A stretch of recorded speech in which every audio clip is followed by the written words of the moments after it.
मंत्र क्या हैं? मंत्र कैसे कार्य करते हैं? मंत्र कितने प्रकार के होते हैं? मंत्र किसे कहते हैं? मंत्रों के माध्यम से हम अपनी समस्याओं का समाधान कैसे कर सकते हैं? कौन से मंत्र कौन कौन सी समस्याओं का समाधान कर सकते हैं? मंत्रों का उच्चारण कैसे किया जाए? गलत उच्चारण से मंत्र का क्या दुष्प्रभाव होता है?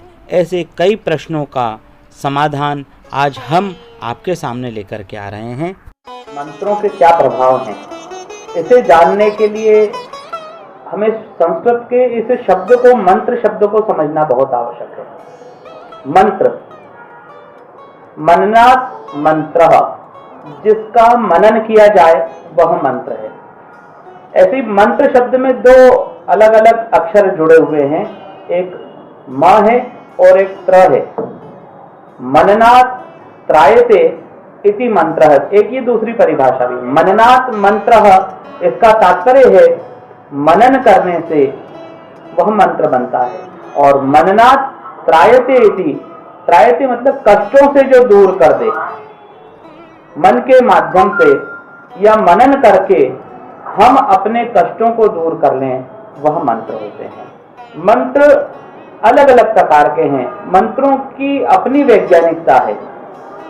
वेदों के अंतर्गत मंत्र दिए गए हैं, पुराणों के अंतर्गत मंत्र दिए गए हैं, और वेदों और पुराणों के निष्कर्ष स्वरूप तंत्र ग्रंथों के अंतर्गत भी मंत्र दिए गए हैं। ये परस्पर कहीं ना कहीं अलग भी हैं और कहीं ना कहीं कुछ ना कुछ इनमें एकता भी है, एक जैसापन भी है। तो प्रारंभ में तो यह हुआ कि जो दिव्य ज्योति है, जो दिव्य शक्ति है, जिसे हम एनर्जी कहते हैं आज के विज्ञान के हिसाब से, वो एनर्जी पूरे ब्रह्मांड में व्याप्त है। और उस एनर्जी को अपने तपोबल से उस स्तर पर पहुंच करके ऋषियों ने देखने का प्रयास किया, उसे अनुभूति करने का प्रयास किया। तो वो जो एनर्जी है, वो जो ऊर्जा है जिसे देखा गया, उसे वो लिपिबद्ध रूप में जब लेकर के आते हैं तो मंत्र कहलाते हैं। इसके लिए एक निरुक्त के आचार्य वहां पर कहते हैं, ऋषयो मंत्र दृष्टारः, ऋषियों ने मंत्रों को देखा। जैसे हम तरंगों को देखते हैं, आज के आधुनिक विज्ञान में तरंगे हैं, हम खुली आंखों से उनको नहीं देख सकते। उसके लिए कुछ ना कुछ आज के उपकरण आवश्यक है, मतलब उस स्तर पर पहुंचना आवश्यक है। ठीक वैसे ही उन मंत्रों के लिए आराधना, साधना या आध्यात्मिक रूप से उस स्तर पर वो इंस्ट्रूमेंट्स के माध्यम से हम कैसे पहुंचे, पहुंच करके और उन मंत्रों को देखा जा सकता है, उन तरंगों को महसूस किया जा सकता है, वही मंत्र हैं।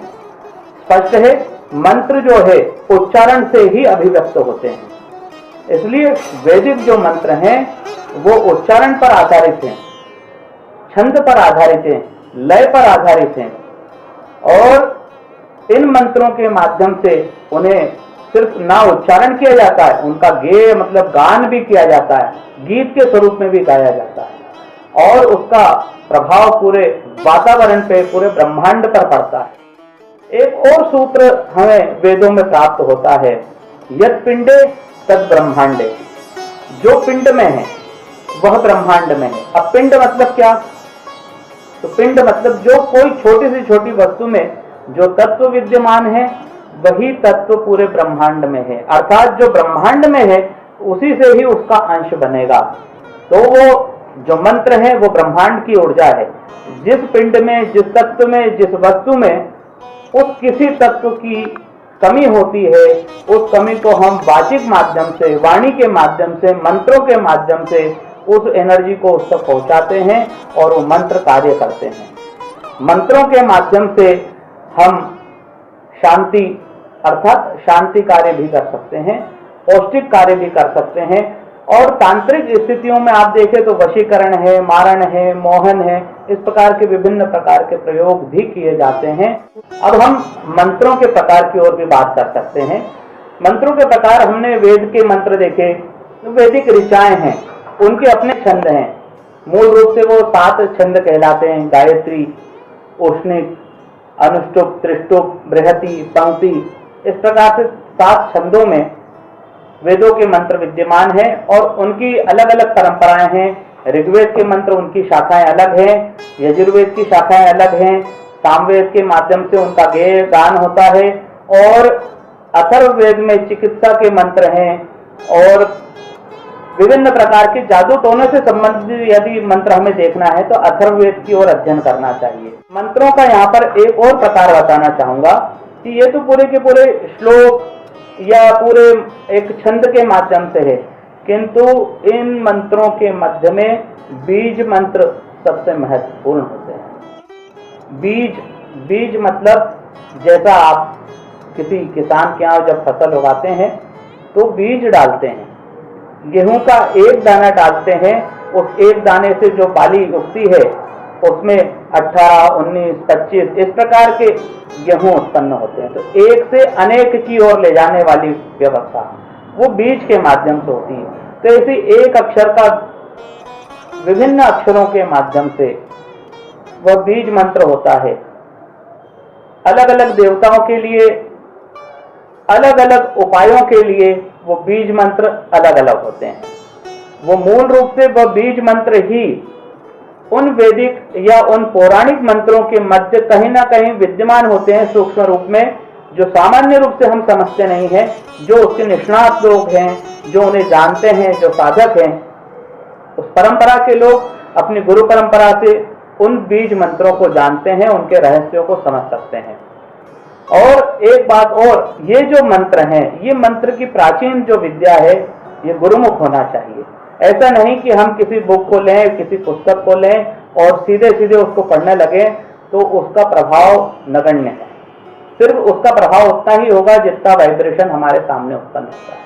लेकिन यदि गुरुमुख हम उन मंत्रों को करते हैं, उन बीज मंत्रों को करते हैं, तो हमें पहले यह पता चलता है कि उसका उच्चारण कैसे होना है, दूसरा उसका प्रयोग कब करना है। तो गुरु के माध्यम से जो गाइडेंस प्राप्त होता है, जो निर्देश प्राप्त होते हैं, वो ये बताते हैं कि प्रातः काल के समय में किस प्रकार का स्वर ऊंचा या नीचा या मध्यम स्वर में उस मंत्र का उच्चारण किया जाए, मध्याह्न काल में, सायंकाल में और रात्रि काल में उस मंत्र को, किस मंत्र को जपा जाए, उसका उच्चारण किया जाए, उसको बोलते समय हमारी लय कैसी हो और उसके उच्चारण की तीव्रता कितनी हो। ये सभी बातें डिपेंड करती हैं कि वह गुरु बताएगा तो वो मंत्र उस प्रकार से सिद्ध होता है। और अब जो सिद्ध होने की बात है, तो उस मंत्र को लगातार जब हम जपते हैं, कहा गया है कि किसी भी मंत्र को यदि सिद्ध करना है तो उस मंत्र का पुरस्चरण करना आवश्यक है। कहने का तात्पर्य है कि जो भी मंत्र है, उस मंत्र में जितने अक्षर हैं उतने लाख, जैसे गायत्री मंत्र का उदाहरण लें, गायत्री मंत्र में आप सभी जानते हैं सामान्य रूप से 24 अक्षर होते हैं। तो 24 लाख गायत्री मंत्र का जब हम जाप कर लेते हैं तो गायत्री मंत्र का एक पुरस्चरण हो जाता है। ऐसे नवारण मंत्र है, नवारण मंत्र में 9 अक्षर हैं। तो यदि 9 लाख मंत्रों का जाप किसी ने किया तो वह उसका एक पुरस्चरण। और इसी प्रकार से जब हम उस मंत्र के जाप की सिद्धि के लिए आगे बढ़ते हैं तो स्टेप बाय स्टेप प्रोसेस है। कई बार तीर्थों पर जाकर के जब करना चाहिए, कई बार जहां पर गायें विद्यमान होती, गौशाला जो होती है, वहां पर कहीं नदी के मध्य भाग में उपस्थित होकर के उसका जप किया जाता है। तो कुछ विशेष परंपराओं के अनुसार ग्रहण काल में, सूर्य ग्रहण है, चंद्र ग्रहण है, उसकी जो मूल जो काल है, उस काल में मंत्रों का उच्चारण किया जाता है, उनका जप किया जाता है। और इसी प्रकार से पूर्णिमा है, अमावस्या है, या विभिन्न प्रकार की तिथियां हैं, जिस देवता का मंत्र है उसकी दृष्टि से कुछ तिथियां विशेष कही गई हैं।